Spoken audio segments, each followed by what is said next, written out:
ஸ்ரீமதே ராமானுஜாய நமஹா.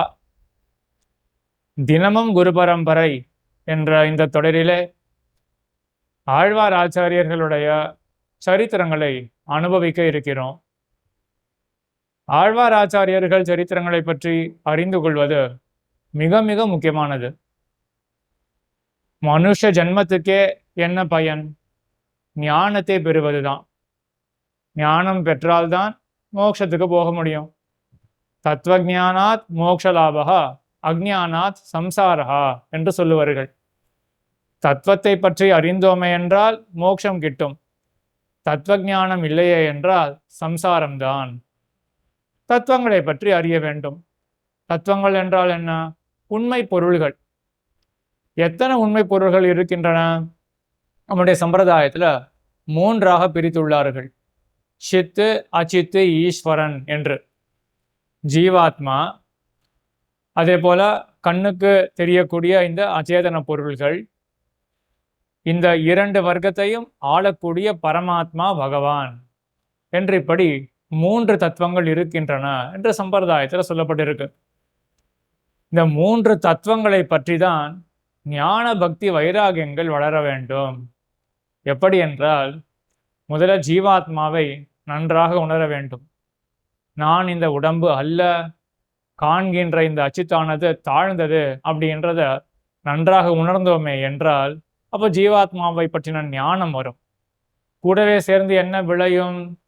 அச்சித்திடத்துல, கண்ணால காண்கின்ற இந்த உலகத்திலிடத்துல வைராகியம் ஏற்படும். இது வேண்டாம் அப்படின்ற வெறுப்பு, வைராகியம் ஏற்படும். அதனால் என்ன ஏற்படும்? எம்பெருமான் இடத்துல பக்தி ஏற்படும். ஆக ஞானம், பக்தி, வைராகியம் என்ற இந்த மூன்று நிலைகள் இருக்கு. அது ஆத்மாவை பற்றி, அச்சித்தை பற்றி, பரமாத்மாவை பற்றி வர வேண்டியது. இதற்காக தான் மனுஷ ஜென்மமே இருக்கு. சரி, இந்த தத்துவத்திரய ஞானத்தை, ஞான பக்தி வைராகியங்களை எப்படி பெறுவது என்றால், சதாச்சாரியனுடைய உபதேசத்தாலே பெறலாம். ஆனால் அது மிகவும் கடினமானது. ஒருத்தரை அண்டி அவருடைய உபதேசத்தை கேட்டு இந்த ஞானத்தை நாம் பெறுவது மிக மிக கடினமானது. அதற்கு மேம்பட ஒரு மார்க்கம் இருக்கு. என்னன்னா, அந்த சதாச்சாரியர்களுடைய அனுஷ்டானத்தை பார்த்து தெரிந்து கொள்வது. அவர்களுடைய உபதேசத்தை கேட்டு நாம் அறிவு பெறுவதுன்றது சிரமம். அதை காட்டிலும் சுலபம் என்ன அப்படின்னா, அவர்களுடைய அனுஷ்டானத்தை பார்த்து இப்படிதான் நடந்து கொள்ள வேண்டுமா அப்படின்றத சுலபமா தெரிஞ்சுக்கலாம் இல்லையா? ஆகையினாலதான் பெரியோர்களுடைய அனுஷ்டானத்தை பற்றி அறிவது மிக மிக முக்கியம். அந்த பெரியோர்களிலே தலை சிறந்தவர்கள் யாரு? நம்ம ஆழ்வார் ஆச்சாரியர்கள் தானே.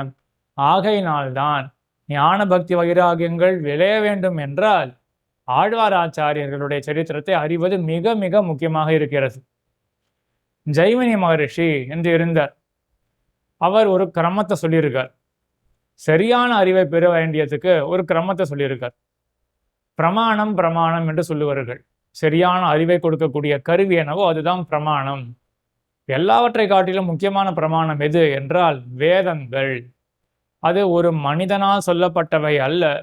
ஆகையினால் வேதங்கள் தான் எல்லாவற்றுக்கும் மூலமான பிரமாணம் என்று ஜெய்மினி மகரிஷி எல்லாருமே சொல்லக்கூடியது இதுதான். வேதங்கள் தான் முக்கியமான பிரமாணம். அதை அடியொற்றி எழுதப்பட்ட ஸ்மிருதிகள் அதற்கு அடுத்தபடியான பிரமாணங்கள். முதல்ல வேதம், அதற்கு பிறகு ஸ்மிருதிகள். ஸ்மிருதிகள்னா என்ன? ரிஷிகள்லாம் வேதத்தினுடைய பொருளை ஆராய்ந்து நமக்காக எளிமைப்படுத்தி எழுதக்கூடியவை தான் ஸ்மிருதிகள் என்ற நூல்கள். வேதம் அப்புறம் ஸ்மிருதி, அதற்கு பிறகுதான் பிரமாணமாக சொல்லப்படுறது ஆச்சாரம். ஆச்சாரம் அப்படின்றது தான் அனுஷ்டானம், பெரியோர்களுடைய நடத்தை. மூன்றாவதாக பிரமாணமாக சொல்லப்படுறது ஆச்சாரம், அனுஷ்டானம் என்றது. இப்படி இந்த ரீதியில, இந்த கிரமத்துல சொல்லப்பட்டபடியினால ஒரு இடத்துல வேதத்துக்கும் ஸ்மிருதிக்கும் விரோதம் இருக்கு அப்படின்னு வச்சுப்போமே. அப்போ என்ன பண்ணுவார்கள் ரிஷிகள்லாம்? வேதத்துக்கு தான் முக்கியத்துவம் கொடுப்பார்கள், ஸ்மிருதியை விட்டுடுவார்கள்.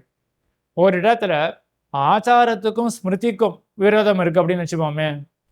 ஒருத்தர் இந்த மாதிரி அனுஷ்டானம் பண்ணுகிறார், அதற்கு என்ன அடி, என்ன காரணம் என்று கேட்டால், எங்களுடைய குடும்ப வழக்கம் இப்படிதான், ஆச்சாரம் இப்படிதான் அப்படின்னு சொல்றார். ஆனால் ஸ்மிருதிகள்ல அதற்கு முரண்பட்டதாக மற்றொரு விஷயம் இருக்கு அப்படின்னு வச்சுப்போமே. அப்ப பெரியோர்கள் என்ன பண்ணுவார்கள் என்றால் ஆச்சாரத்தை விட்டுவிடுவார்கள், ஸ்மிருதியை தான் பற்றுவார்கள் என்று இந்த ரீதியானது ஜெய்மினி மகரிஷியால காட்டப்பட்டிருக்கு.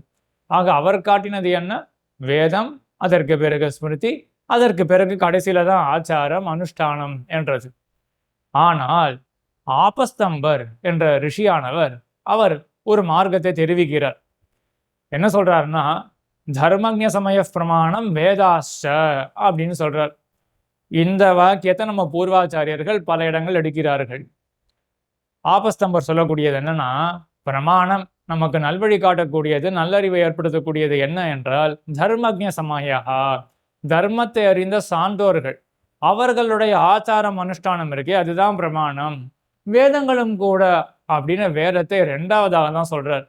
அப்ப நமக்கு சந்தேகம் வரும், ஜெய்மினி மகரிஷி ஒரு வழியை காட்ட இந்த ரிஷி வேற ஒரு வழியை காட்டுறாரு என்று. ரெண்டுத்துக்கும் விரோதம் கிடையாது, எந்த விதமான முரண்பாடும் கிடையாது. இப்படி காட்டக்கூடிய ஆபஸ்தம்பருக்கு என்ன தாத்பரியம் என்றால், நம்ம குறித்து சொல்றார் அவர்.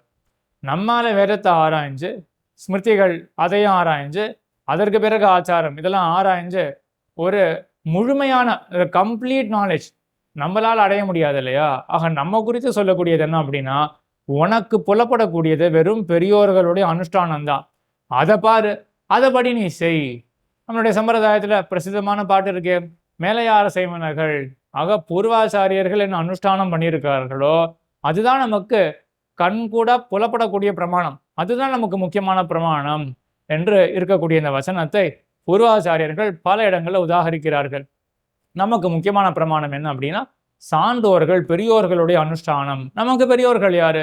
ஆழ்வார் ஆச்சாரியர்கள் தான். ஆக ஆழ்வார் ஆச்சாரியர்களுடைய சரித்திரத்தை அறிவது மிக மிக முக்கியமானது. அதை அறியவே நமக்கு ஞான பக்தி வைராகியங்கள் எல்லாம் சுலபமாக வந்துவிடும்.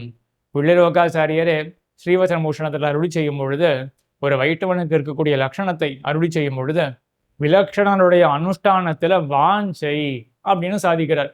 அதாவது பெரியோர்களுடைய அனுஷ்டானத்தை கண்டு அந்த மாதிரி நானும் இருக்கணுமே அப்படின்ற ஒரு ஆசை இருக்கு இல்லையா, இது மிக மிக முக்கியம் அப்படின்னு தெரிவிக்கிறார்.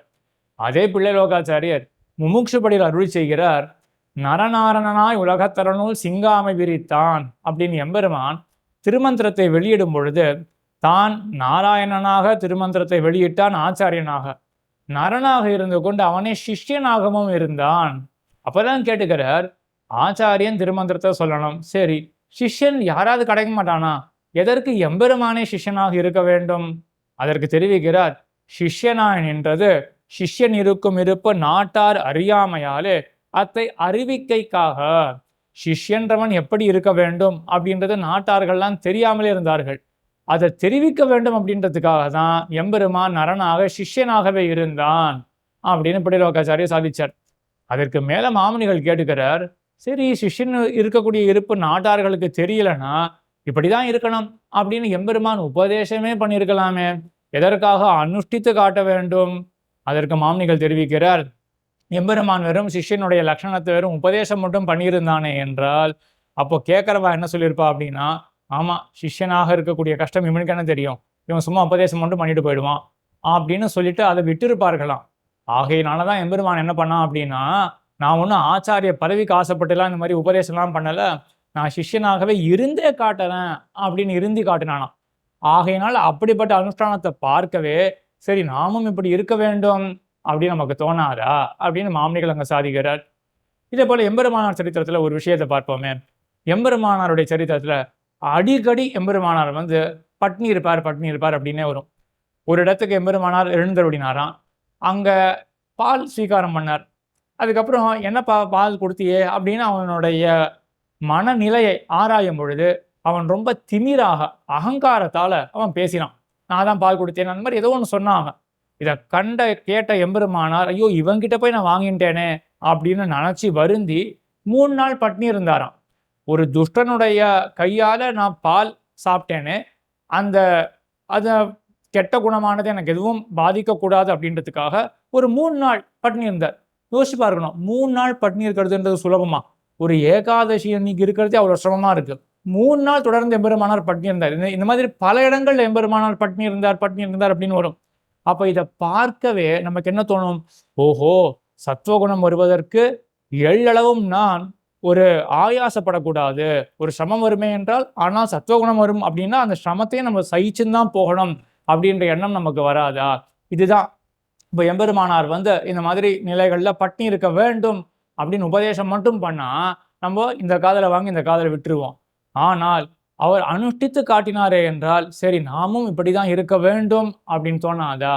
ஆக இந்த மாதிரி காரணங்களால ஆழ்வார் ஆச்சாரியாருடைய சரித்திரத்தை அறிவது மிக மிக முக்கியமானது.